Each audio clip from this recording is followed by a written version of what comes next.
E D എന്ന ഉമ്മാക്കി കാട്ടി ഇടതുപക്ഷത്തെ പേടിപ്പിക്കാൻ ഒരു പ്രധാനമന്ത്രിയുമായിട്ടില്ലെന്നൊക്കെയാണ് മന്ത്രി മുഹമ്മദ് റിയാസ് പറയുന്നത്. ഇ ഡി ഒന്ന് നോക്കിയാൽ പേടിക്കുന്നവരായി കോൺഗ്രസ് മാറി.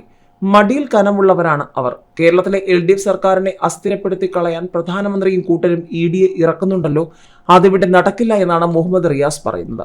CPMന്റെ സംസ്ഥാന സെക്രട്ടേറിയറ്റ് മെമ്പർ PK ബിജുവിനെ ഒരു കാര്യവുമില്ലാതെ ഇ ഡി വിളിച്ചു. രാവിലെ മുതൽ രാത്രി വരെ വെറുതെ ഇരുത്തിച്ചു. അതാണ് ഇ ഡിയുടെ പണി.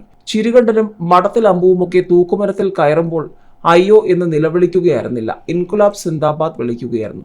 കയ്യൂർ കരിവള്ളൂർ സമര പോരാളികളുടെ പിന്മുറക്കാരാണ് ഇടതുപക്ഷക്കാരെന്നും മന്ത്രി പറഞ്ഞു.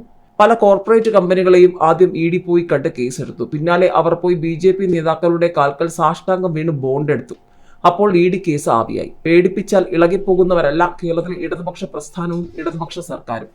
ആ ഭീഷണി കോൺഗ്രസുകാരോട് മതിയെന്നും തങ്ങളോട് വേണ്ടെന്നുമാണ് മുഹമ്മദ് റിയാസ് പറയുന്നത്.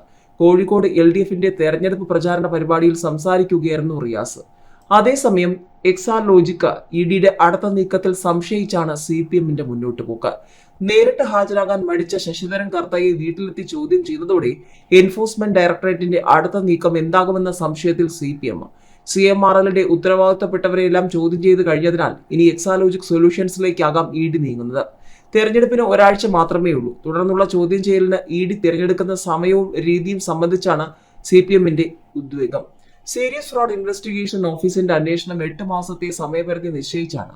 CMRL, KSIDC, എക്സാലോജിക് എന്നിവർക്കും ഇവരുമായി ഇടപാടുള്ള കമ്പനികൾക്കും നോട്ടീസ് നൽകിയുള്ള ചട്ടപ്പടി അന്വേഷണമാണ് അവരുടേത്.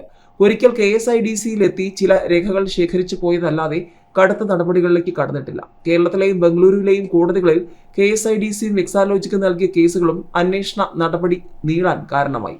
എന്നാൽ SFIയുടെ രീതിയല്ല ഇ ഡി പിന്തുടരുന്നത്. കേസെടുത്ത 3 ആഴ്ചയ്ക്കകം CMRLലെ പ്രധാനപ്പെട്ടവരെയെല്ലാം ചോദ്യം ചെയ്തു.